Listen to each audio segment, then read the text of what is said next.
Overseas എഡ്യൂക്കേഷന് വേണ്ടി കുട്ടികൾ എന്തുകൊണ്ട് യൂറോപ്പ് കൂടുതലായി ചൂസ് ചെയ്യുന്നുവെന്ന് നമുക്ക് ജോസഫ് സാറിനോട് ചോദിച്ചറിയാം. Hello sir.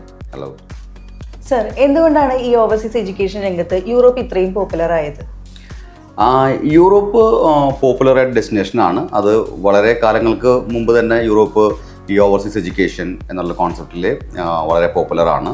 പ്രധാനപ്പെട്ട കാരണം എന്ന് പറഞ്ഞെങ്കിൽ മെച്ചപ്പെട്ട സാമ്പത്തിക നിലവാരമുള്ള രാജ്യങ്ങൾ, ആധുനികമായിട്ടുള്ള ടെക്നോളജി ഉപയോഗിക്കുന്ന രാജ്യങ്ങൾ എന്നുള്ളതുകൊണ്ട് തന്നെ ധാരാളം ഓപ്ഷൻസ് നമ്മുടെ കുട്ടികളുടെ മുമ്പിൽ അവൈലബിൾ ആണ്.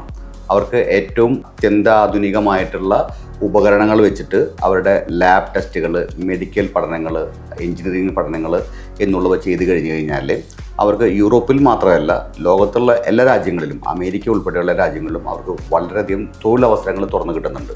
അതുകൊണ്ട് തന്നെ യൂറോപ്പ് വളരെ പോപ്പുലറാണ്. രണ്ടാമത്തെ കാരണം എന്ന് പറഞ്ഞു കഴിഞ്ഞാൽ യൂറോപ്പ് ഒരു വലിയ കോണ്ടിനെൻ്റാണ്. 46 രാജ്യങ്ങളുള്ളൊരു കോണ്ടിനെൻ്റാണ്.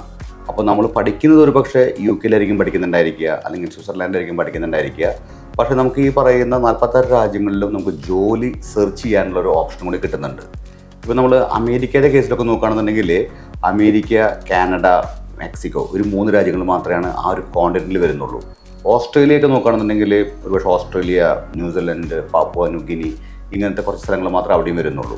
ഇപ്പോൾ ഇന്ത്യയിൽ പഠിച്ചിട്ടുള്ള ഒരാൾക്കാണെന്നുണ്ടെങ്കിൽ ഒരുപക്ഷെ ഇന്ത്യയിൽ മാത്രമേ ജോലി നോക്കാൻ പറ്റുന്ന അവസ്ഥ വരുന്നുള്ളൂ. ഏഷ്യയിൽ മൊത്തമായിട്ടൊരു കോമൺ പ്ലാറ്റ്ഫോം കിട്ടാൻ ബുദ്ധിമുട്ടാണ്. പക്ഷേ യൂറോപ്പിലാണെന്നുണ്ടെങ്കിൽ നമുക്ക് ഈ പറയുന്ന 46 രാജ്യങ്ങളിൽ നമുക്ക് ജോലി ചെയ്യാൻ പറ്റുന്ന വലിയ ആഡഡ് അഡ്വാൻറ്റേജ് അത് വരുന്നുണ്ട്. അതിൽ തന്നെ 29ഓളം രാജ്യങ്ങൾ ഷെങ്കൻ രാജ്യങ്ങളാണ്. അതായത് നമുക്ക് വിസയില്ലാതെ നമുക്ക് ട്രാവൽ ചെയ്യാമെന്ന് അർത്ഥം. അങ്ങനെ പോയി കഴിഞ്ഞാൽ നമുക്ക് ഒരു ഫിൻലാൻഡിൽ പോയി പഠിക്കുന്ന കുട്ടിക്ക് ഒരുപക്ഷെ ജോലി അന്വേഷിച്ചിട്ട് വേണമെങ്കിൽ സ്വീഡനിലേക്ക് പോകാം, അതല്ലെങ്കിൽ ഫ്രാൻസിലേക്ക് പോകാം. അപ്പോൾ അത്രയും ഫ്ലെക്സിബിലിറ്റി കിട്ടുന്ന കാരണം യൂറോപ്പ് പണ്ട് മുതലേ വളരെ പോപ്പുലറാണ്. ഇപ്പോൾ എസ്പെഷ്യലി ഈ ഇപ്പോഴത്തെ ഒരു ഇക്കണോമിക് ബൂം വന്നിട്ടുള്ളത് കൊണ്ട് യൂറോപ്പിലേക്ക് വളരെയധികം കുട്ടികൾ പോകാനായിട്ട് താല്പര്യപ്പെടുന്നുണ്ട്. ഓക്കെ സർ, ഡിപ്പെൻഡൻറ്റ് വിസ അല്ലെങ്കിൽ സ്പൗസ് വിസ കൊടുക്കുന്ന യൂറോപ്യൻ രാജ്യങ്ങൾ ഏതൊക്കെയാണ്?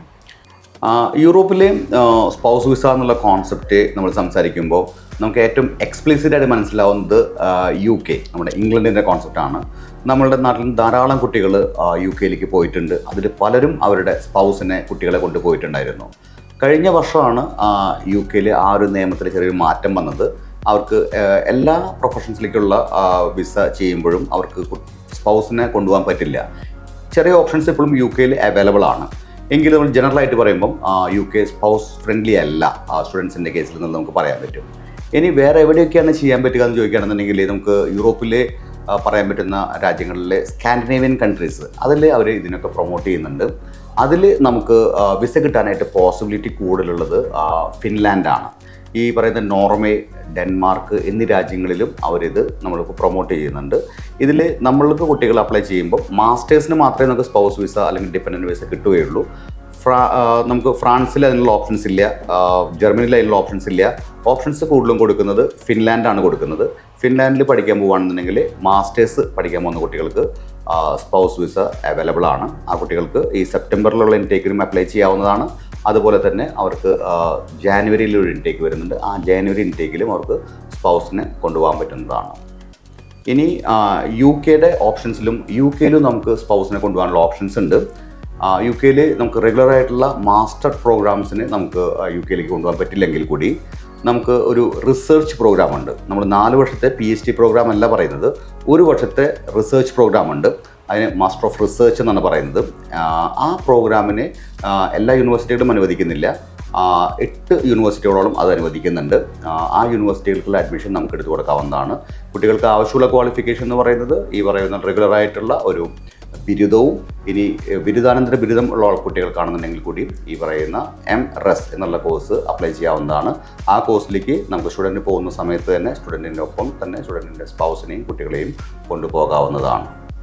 സർ, ഇപ്പോൾ സോഷ്യൽ മീഡിയയിലാണെങ്കിലും ഒരുപാട് കേൾക്കുന്ന പേരുകളാണ് Luxembourg, Belgium, Austria.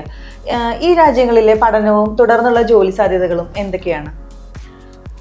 Yes, social മീഡിയയിൽ ഞാനും ഈ അടുത്ത് കാണുകയുണ്ടായി. ലക്സംബർഗിനെ പറ്റിയിട്ടൊക്കെ ധാരാളം വീഡിയോസും സംഭവങ്ങളൊക്കെ വരുന്നുണ്ട്.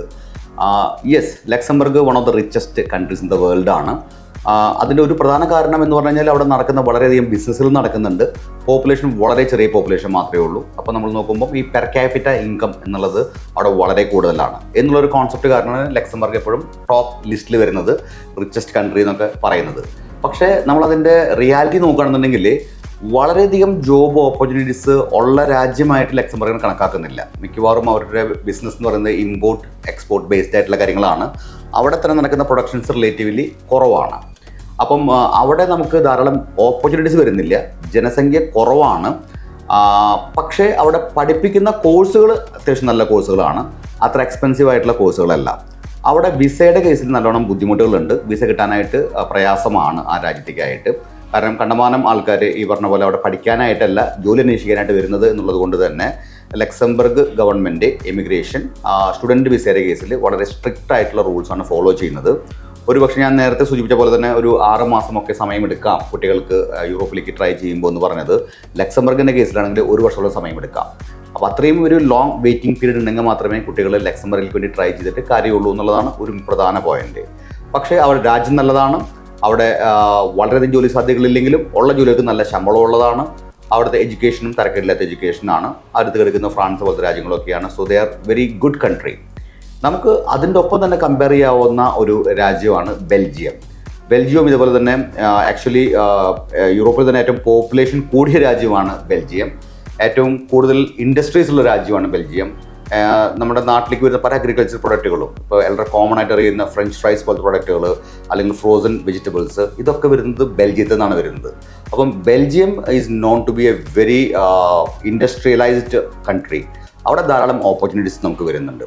ബെൽജിയത്തിൽ നിന്ന് ലക്സംബർഗിലേക്ക് പോകാനായിട്ട് like they are neighbouring countries, അവർ തമ്മിൽ ബോർഡേഴ്സ് ഒന്നുമില്ല, ദേ കൻ ജസ്റ്റ് വാക്ക് ത്രൂ. അപ്പം ഇതെല്ലാം ഷെങ്കൻ കൺട്രീസ് ആയിട്ടുള്ള കാരണം കൊണ്ട് തന്നെ നമുക്ക് പക്ഷേ ബെൽജിയത്തേക്ക് എത്തിപ്പെടാൻ എളുപ്പമാണ്. കാരണം ബെൽജിയത്തേക്ക് എത്താനായിട്ട് നമുക്ക് ചിലപ്പോൾ 1 മാസം 1.5 മാസത്തെ മാത്രമേ വിസ ടൈം വരുന്നുള്ളൂ. നേരത്തെ പറഞ്ഞ 6 മാസമോ അല്ലെങ്കിൽ 1 വർഷമൊന്നും ബെൽജിയത്തേക്ക് വരുന്നില്ല.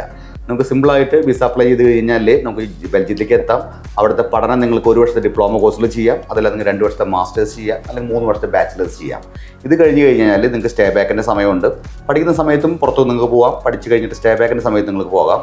നിങ്ങൾക്ക് ലക്സംബർഗിൽ പോയി ജോലികൾ അന്വേഷിക്കാം. ലക്സംബർഗ് ജോലി കിട്ടുന്നുണ്ടെങ്കിൽ നിങ്ങൾക്ക് അവിടെ ഇൻവിറ്റേഷൻ കിട്ടിക്കഴിഞ്ഞാൽ നിങ്ങൾക്ക് ജോബ് വിസയിലേക്ക് കൺവേർട്ട് ചെയ്യാൻ ബുദ്ധിമുട്ടുള്ള കാര്യങ്ങളല്ല. അപ്പോൾ നമ്മൾ വളരെയധികം വെയിറ്റിംഗ് പീരീഡ് ഉള്ള ലക്സംബർഗ് കൺസിഡർ ചെയ്യുന്നതിനായിട്ട് ഒരു പക്ഷേ നല്ലത് ബെൽജിയത്തിലേക്ക് പോയിട്ട്, ബെൽജിയത്തിലേക്ക് 5 ലക്ഷം രൂപയ്ക്ക് ഫീസ് വരത്തുള്ളൂ. അപ്പം വളരെ ചെറിയ ഫീസിന് നമുക്ക് ബെൽജിയത്തിൽ പോയി കഴിഞ്ഞ് കഴിഞ്ഞാൽ അവിടെ നിന്ന് നിങ്ങളുടെ കോഴ്സ് കംപ്ലീറ്റ് ചെയ്ത് യൂറോപ്യൻ സർട്ടിഫിക്കേഷൻ കിട്ടുകയും ചെയ്യും.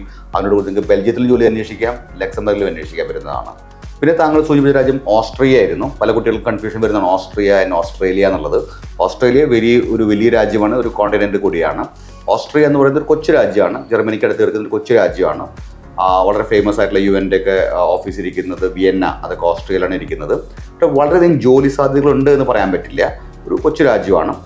വിയന്നയുടെ അടുത്ത് തന്നെയായിട്ട് നമ്മുടെ ജർമ്മനിയുടെ ബോർഡർ വരുന്നത് കാരണം ജർമ്മനിയിലേക്കുള്ള ഇൻഫ്ലക്സ് കൂടുതലാണ് അവിടെ വരുന്നത്. അപ്പം റിലേറ്റീവ്ലി ചെറിയ കോസ്റ്റിൽ നമുക്ക് ഒരുപക്ഷെ വിയന്നയിൽ പഠിക്കാം. അവിടെ തന്നെ UN ഒക്കെ നമുക്ക് ഓപ്ഷൻസ്, ജോലികൾക്ക് ഓപ്ഷൻസ് നമുക്ക് ട്രൈ ചെയ്യാവുന്നതാണ്. എങ്ങനെ ഇരുന്നാലും നമുക്ക് അവിടെ നിന്ന് പഠിച്ച് ക്വാളിഫിക്കേഷൻ ആയി കഴിഞ്ഞ് കഴിഞ്ഞാൽ നമുക്ക് ജർമ്മനി പോലത്തെ രാജ്യങ്ങളിൽ വന്നു കഴിഞ്ഞാൽ നമുക്ക് കുറച്ച് ഓപ്പർച്യൂണിറ്റീസ് ഉണ്ട്. ഡയറക്റ്റായിട്ട് ജോബിനായിട്ട് ഓസ്ട്രിയ എന്ന രാജ്യം ഞാൻ റെക്കമെൻഡ് ചെയ്യില്ല. ഡയറക്റ്റായിട്ട് ജോബിനായിട്ട് ലക്സംബർഗ് ഞാൻ റെക്കമെൻഡ് ചെയ്യില്ല.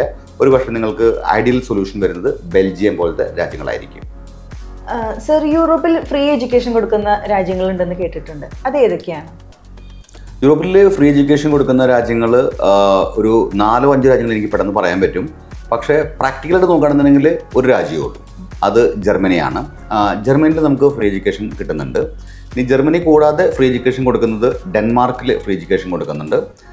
അതുപോലെ തന്നെ ചില യൂണിവേഴ്സിറ്റികൾ ഇറ്റലിയിലത്തെ അവർ ഫ്രീ എഡ്യൂക്കേഷൻ കൊടുക്കുന്നുണ്ട്. പിന്നീടുള്ള ലൈക്ക് സ്വീഡൻ, ഫിൻലാൻഡ്, നെതർലാൻഡ്സ് പോലത്തെ രാജ്യങ്ങളിലൊക്കെ ചില കോഴ്സുകൾക്കൊക്കെ ഒരു ഫ്രീ എഡ്യൂക്കേഷൻ കൊടുക്കുന്നുണ്ട്. ജർമ്മനിയിലാണ് നമുക്ക് ഈ പറയുന്ന പോലെ UG, അതായത് ഡിഗ്രി തലത്തിലും PG തലത്തിലും PhD തലത്തിലും എല്ലാ തലങ്ങളിലും അവർ ഫ്രീ എഡ്യൂക്കേഷൻ കൊടുക്കുന്നത് ജർമ്മനിയിൽ മാത്രമേ ഉള്ളൂ. നേരത്തെ പറഞ്ഞ മറ്റു രാജ്യങ്ങളിലൊക്കെ അവർ ഒരു പക്ഷേ മാസ്റ്റർ തലത്തിലും അതുപോലെ തന്നെ PhD തലത്തിലുമൊക്കെയാണ് അവർ ഫ്രീ എഡ്യൂക്കേഷൻ എന്ന കോൺസെപ്റ്റ് കൊടുക്കുന്നത്. അതും വളരെ വലിയ മാർക്കുള്ള കുട്ടികൾക്ക് മാത്രമേ അത് അപ്ലൈ ചെയ്യാൻ പോലും പറ്റുള്ളൂ. സാധാരണക്കാർക്ക് അപ്ലൈ ചെയ്യാൻ പറ്റുന്നത് ജർമ്മനിയാണ്. ജർമ്മനിയിൽ ഞാൻ നേരത്തെ പറഞ്ഞ പോലെ തന്നെ കുറേ ഓപ്ഷൻസ് ഉണ്ട്. UG അതായത് +2 കഴിഞ്ഞ കുട്ടികൾക്ക് ടെസ്റ്റാസ് എന്നുള്ള എക്സാം എഴുതിയിട്ട് ഫൗണ്ടേഷൻ കോഴ്സ് അല്ലെങ്കിൽ സ്റ്റുഡൻറ്റ് കോളേജ് എന്നുള്ള കോഴ്സ് വേവർ ചെയ്ത് കിട്ടുന്ന ഒരു ഓപ്ഷൻ ഉണ്ട്. JEE ഈ എക്സാം എഴുതിയ ആൾക്കാർക്കും വേവർ കിട്ടിയിട്ട് ഡയറക്റ്റായിട്ട് UG അഡ്മിഷനിലേക്ക് പബ്ലിക് യൂണിവേഴ്സിറ്റിയിലെ ഇംഗ്ലീഷ് ടോട്ട് കോഴ്സുകൾക്ക് എലിജിബിളായിട്ട് പഠിക്കാൻ പറ്റും. മാസ്റ്റേഴ്സ് പഠിക്കാനുള്ള കുട്ടികൾക്കാണെങ്കിലും ഒരു 65% മാസ്റ്റേഴ്സിന് PGക്ക് അഡ്മിഷൻ കിട്ടാനായിട്ട് UG തലത്തിൽ 65% മാർക്ക് കിട്ടിയിട്ടുണ്ടെന്നുണ്ടെങ്കിൽ അവർക്കും ജർമ്മനിയിൽ അഡ്മിഷൻ ലഭിക്കാവുന്നതാണ്. ഇതിനൊന്നും ജർമ്മൻ ലാംഗ്വേജിൻ്റെ ആവശ്യകത ഇല്ല. നമുക്ക് ആവശ്യമുള്ളത് ഇംഗ്ലീഷിൽ IELTSൻ്റെ ഒരു പ്രൊഫിഷ്യൻസിയാണ്. ഏകദേശം ഒരു 6.5 ഈ ലെവലിലുള്ള ഒരു IELTS സ്കോർ കിട്ടുകയാണെന്നുണ്ടെങ്കിൽ നമുക്ക് ജർമ്മനിയിലത്തെ ഫ്രീ എഡ്യൂക്കേഷൻ നമുക്ക് അവൈൽ ചെയ്യാവുന്നതാണ്. ഇത് +2 കഴിഞ്ഞ് ഡിഗ്രിക്ക് പോകുന്ന കുട്ടികൾക്ക്, അതുപോലെ ഡിഗ്രി കഴിഞ്ഞ് മാസ്റ്റേഴ്സ് പോകുന്ന കുട്ടികൾക്ക്, ഇനി മാസ്റ്റേഴ്സ് കഴിഞ്ഞ് PhDക്ക് പോകുന്ന കുട്ടികൾക്ക് ഇവർക്കെല്ലാവർക്കും അവൈൽ ചെയ്യാവുന്നതാണ്. ഇതോടൊപ്പം തന്നെ അവിടെ ധാരാളം വൊക്കേഷണൽ പ്രോഗ്രാമുകൾ നടക്കുന്നുണ്ട്. ഹൗസ് ബിൽഡിംഗ് എന്നാണ് ആ കോഴ്സിൻ്റെ പേരുകൾ പറയുന്നത്. 3 വർഷത്തെ കോഴ്സുകളാണ്. വിത്ത് സ്റ്റൈപ്പൻഡോട് കൂടി പഠിക്കാൻ പറ്റുന്ന ഓപ്ഷൻസ് ഉണ്ട്. FSJ എന്നുള്ള പ്രോഗ്രാമുകളുണ്ട്. അങ്ങനത്തെ കുറേ പ്രോഗ്രാമുകൾ വിത്ത് സ്റ്റൈപ്പൻഡോട് കൂടി പഠിക്കാൻ പറ്റുന്ന പ്രോഗ്രാമുകളും ഉണ്ട്. അപ്പോൾ ജർമ്മനിൻ്റെ ഫ്രീ എഡ്യൂക്കേഷൻ മാത്രമല്ല, നമുക്ക് ഇങ്ങോട്ട് പൈസ തരികയും ചെയ്യുന്നുണ്ട്. അങ്ങനത്തെ ഓപ്ഷൻസും ജർമ്മനിയിൽ അവൈലബിൾ ആണ്. ഓക്കെ സർ, IT പോലുള്ള ജോബിന് അധികം ആരും ചൂസ് ചെയ്യാത്ത നെതർലാൻഡ്സ്, നോർവേ പോലുള്ള രാജ്യങ്ങൾക്ക് എത്രത്തോളം സാധ്യതകളുണ്ട്? നെതർലാൻഡ്സ് വലിയൊരു രാജ്യമാണ്. ഞാൻ നേരത്തെ സൂചിപ്പിച്ചപ്പോൾ ബെൽജിയത്തിൻ്റെ കാര്യങ്ങൾ പറഞ്ഞു. ബെൽജിയം പോലെ തന്നെ വളരെ ഫേമസ് ആയിട്ടുള്ള ഒരു അഗ്രികൾച്ചറൽ ഒരു ഡെസ്റ്റിനേഷനാണ് ആംസ്റ്റർഡാം. അതായത് നമ്മളുടെ ഹോളണ്ടിൻ്റെ ഒക്കെ ക്യാപിറ്റൽ. ഹോളണ്ട് എന്ന് പറയുന്നത് നെതർലാൻഡ്സിൻ്റെ പഴയ പേരാണ്. ഏറ്റവും ബിസിയസ്റ്റ് ആയിട്ടുള്ള ഒരു സീ പോർട്ട് എന്ന് പറയുന്നത് റോട്ടർഡാം ആണ്. ഈ ഏറ്റവും യൂറോപ്പിന് തന്നെ ഏറ്റവും കൂടുതൽ നമ്മുടെ ഈ പറയുന്ന ഷിപ്പ് അല്ലെങ്കിൽ ഷിപ്മെൻറ്റുകൾ അല്ലെങ്കിൽ പ്രൊഡക്ഷനുകളൊക്കെ പോകുന്നത്, മദർ ഷിപ്പുകളൊക്കെ വരുന്നത് ഈ ആംസ്റ്റർഡാമിൽ കൂടെ പോകുന്നത്. അപ്പോൾ ഈ പറഞ്ഞ പോലെ യൂറോപ്പിലത്തെ എവിടെയൊക്കെ പ്രൊഡക്ഷൻസ് ഉണ്ടായോ ആ പ്രൊഡക്ഷനൊക്കെ ഒരു പക്ഷേ റോട്ടർഡാമിലേക്ക് എത്തിയിട്ട് അവിടെ നിന്നായിരിക്കും മറ്റുള്ള രാജ്യങ്ങളിലേക്കും കോണ്ടിനെൻറ്റ്സിലേക്കും ഒക്കെ മദർ ഷിപ്സ് പോകുന്നുണ്ടായിരിക്കുക. അപ്പോൾ വളരെ ബിസിയസ്റ്റ് ആയിട്ടുള്ള സ്ഥലമാണ് ആംസ്റ്റർഡാം. വളരെ എക്സ്പെൻസീവുമാണ് ആംസ്റ്റർഡാം എന്ന് പറഞ്ഞു കഴിഞ്ഞാൽ. വളരെ ഫ്രീ ആയിട്ടുള്ള കൺട്രിയാണ്. അപ്പം ഇതുകൊണ്ടൊക്കെ ആംസ്റ്റർഡാം ഈസ് ലൈക്ക് അല്ലെങ്കിൽ ഹോളണ്ട് അല്ലെങ്കിൽ നെതർലാൻഡ്സ് എന്ന് പറയുന്ന ഈ രാജ്യം വളരെ ഫേമസ് ആണ്, വളരെ പോപ്പുലറുമാണ്. യൂറോപ്പിൽ തന്നെ പല രാജ്യങ്ങളിലും യൂറോപ്യൻസ് പോലും ജോലിക്കായിട്ട് പോകുന്ന രാജ്യമാണ് ഈ പറയുന്ന നെതർലാൻഡ്സ് എന്ന് പറയുന്നത്. അപ്പം അവിടുത്തെ ആൾക്കാർക്ക് അത്യാവശ്യം ഇംഗ്ലീഷ് മനസ്സിലാക്കാൻ പറ്റുന്നതാണ്, ഇംഗ്ലീഷ് ഡീൽ ചെയ്യാൻ പറ്റുന്നതാണ്. ഒരു 70% ആൾക്കാർക്കും ഇംഗ്ലീഷിൽ കമ്മ്യൂണിക്കേറ്റ് ചെയ്യാൻ പറ്റുന്നുണ്ട്. അപ്പം അവിടുത്തെ ഡച്ച് ഭാഷ ഇതാണ് അവിടെ വേണ്ടത്. പക്ഷേ ഇംഗ്ലീഷ് ആണെങ്കിലും നമുക്ക് സർവൈവ് ചെയ്യാൻ പറ്റും. അപ്പോൾ നെതർലാൻഡ്സ് വളരെ പോപ്പുലർ ഡെസ്റ്റിനേഷൻ തന്നെയാണ്. അവിടെ ഈ ഫുഡ് റിലേറ്റഡ് ആയിട്ടുള്ള ഇൻഡസ്ട്രീസിന് വളരെ ഡിമാൻഡ് ഉണ്ട്. ഫാഷൻ ഇൻഡസ്ട്രിക്ക് ഭയങ്കര ഡിമാൻഡ് ഉണ്ട്. ഓബിയസ്ലി IT അതിനും വളരെ വലിയ ഡിമാൻഡുള്ള രാജ്യങ്ങളാണ്. ഇപ്പോൾ നെതർലാൻഡ്സിൻ്റെ കേസിൽ ലൈക്ക് നമുക്ക് രണ്ടാമതൊന്നും ആലോചിക്കേണ്ട പോലും കാര്യങ്ങളില്ല. ITക്ക് സൂട്ടബിൾ ആയിട്ടുള്ള രാജ്യം തന്നെയാണ്. രണ്ടാമത് നോർവേ ആണ്. നോർവേ കുറേയൊക്കെ ടെക്നോളജി ബേസ്ഡ് ആയിട്ടുള്ള കാര്യങ്ങളൊക്കെയാണ് കൂടുതൽ നോക്കുന്നത്. നോർവേയിൽ കുട്ടികൾ പോകുന്നുണ്ട്. IT അതുപോലെ തന്നെ ഹെൽത്ത് കെയർ ആ ഒരു ഇൻഡസ്ട്രിയിലത്തെ ആൾക്കാരാണ് പൊതുവെ നോർവേ ഒക്കെ പ്രിഫർ ചെയ്യുന്നത്. പക്ഷേ അതൊരു സ്കാൻഡിനേവിയൻ കൺട്രിയാണ്. ഞാൻ നേരത്തെ പറഞ്ഞ പോലെ തന്നെ സ്വീഡൻ, ഫിൻലാൻഡ്, ഡെൻമാർക്ക് അതിനോടൊപ്പം നിൽക്കുന്ന രാജ്യമാണ് ഈ പറയുന്ന നോർവേ. അപ്പോൾ തണുപ്പ് കൂടുതലാണ്. തണുപ്പ് കൂടുതലെങ്കിൽ നമുക്ക് ഈ പറയുന്ന പാപ്പയുണ്ടല്ലോ നമ്മളുടെ എന്താ പറയുന്ന സാന്റാക്ലോസ് ഒക്കെ വരുന്ന രാജ്യങ്ങളാണ് ഈ പറയുന്നത്. അപ്പം തണുപ്പ് കൂടുതലെന്നൊരു കോൺസെപ്റ്റ് ഉണ്ട്. അപ്പോൾ ആ ഒരു ക്ലൈമറ്റ് അതിൻ്റെ നമ്മൾ അഡ്ജസ്റ്റ് ചെയ്യാൻ നമ്മൾ തയ്യാറാണെന്നുണ്ടെങ്കിൽ വളരെ നല്ല രാജ്യങ്ങളാണ്. ലോകത്തിൽ തന്നെ ഏറ്റവും ഹാപ്പിയസ്റ്റ് ആയിട്ടുള്ള രാജ്യങ്ങളുടെ ലിസ്റ്റിലാണ് ഈ സ്കാൻഡിനേവിയൻ കൺട്രീസ് വരുന്നത്. ഇതിലേക്കുള്ള അഡ്മിഷൻ സെപ്റ്റംബർ ഇൻടേക്ക് മാത്രമേ ഉള്ളൂ അവർക്ക്. അപ്പോൾ സ്റ്റുഡൻസ് പ്രിപ്പയർ ചെയ്യാൻ താല്പര്യപ്പെടുന്നുണ്ടെന്നുണ്ടെങ്കിൽ അവർ നേരത്തെ ആപ്ലിക്കേഷൻ മൂവ് ചെയ്യണം. ഈ 2024 സെപ്റ്റംബർ ഇൻടേക്ക് ഓൾറെഡി ക്ലോസ് ആയി കഴിഞ്ഞു. 2025 സെപ്റ്റംബറിലേക്കാണ് അവർക്ക് UG കോഴ്സ് ആണെങ്കിലും PG കോഴ്സ് ആണെങ്കിലും ട്രൈ ചെയ്യാവുന്നത്. IELTS അവർ നിർബന്ധമായി ചോദിക്കുന്നുണ്ട്. ടെക്നിക്കൽ കോഴ്സുകളൊക്കെ ആണെന്നുണ്ടെങ്കിൽ നമുക്ക് ചെറുപ്പം ഒരു വേവർ കിട്ടിയെന്ന് വരും. പക്ഷേ മാനേജ്മെൻറ്റ് പോലത്തെ കോഴ്സുകൾ ആ രാജ്യം അധികം എൻ്റർടൈൻ ചെയ്യുന്നില്ല. അപ്പം സയൻസ് ഗ്രാജുവേറ്റ്സ്, ടെക്നിക്കൽ ബാക്ക്ഗ്രൗണ്ടുള്ള ആൾക്കാർ, IT, ഹെൽത്ത് കെയർ ഈ സെഗ്മെൻറ്റിലത്തെ ആൾക്കാർക്ക് നോർവേ ഡെഫിനറ്റ്ലി ട്രൈ ചെയ്യാവുന്നതാണ്. സർ, യൂറോപ്പിൽ ടൂറിസം മേഖലയിലുള്ള ജോലി സാധ്യതകൾ എന്തൊക്കെയാണ്? യെസ്, ജോലി സാധ്യതകളെക്കാളും കൂടുതലായിട്ട് നമ്മൾ സംസാരിക്കുന്നത് സ്റ്റഡി ഓപ്ഷൻസ് സംസാരിക്കുന്നത്.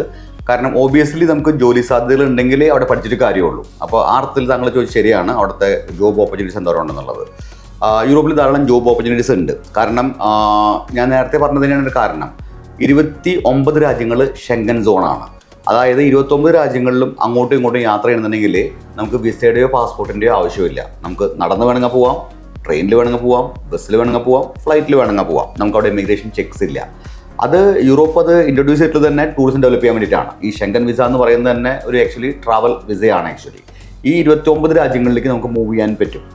യൂറോപ്പിൻ്റെ അഡ്വാൻറ്റേജുകൾ മറ്റുള്ള സ്ഥലങ്ങളിലൊക്കെ ഉണ്ടെങ്കിൽ തന്നെ ഈ പറഞ്ഞ 29 രാജ്യങ്ങളിലേക്ക് മൂവ് ചെയ്യാനായിട്ട് വിസ ഡോക്യുമെൻറ്റേഷൻ വേണ്ട എന്നുള്ളത് കൊണ്ട് തന്നെ എല്ലാ രാജ്യങ്ങളും ടൂറിസം ധാരാളം പ്രൊമോട്ട് ചെയ്യുന്നുണ്ട്. എസ്പെഷ്യലി പുതിയ രാജ്യങ്ങളായിട്ടുള്ള, പുതിയതെന്ന് പറഞ്ഞു കഴിഞ്ഞാൽ റിലേറ്റീവ്ലി ഷെങ്കൻ സോണിലേക്ക് കയറിയിട്ടുള്ള രാജ്യങ്ങളായിട്ടുള്ള ക്രൊയേഷ്യ പോലത്തെ രാജ്യങ്ങൾ, അതേപോലെ തന്നെ ഈ റൊമാനിയ പോലത്തെ രാജ്യങ്ങൾ, ഇവരൊക്കെ റീസെൻ്റായിട്ട് ഇതിൽ കയറിയിട്ടുള്ളതാണ്.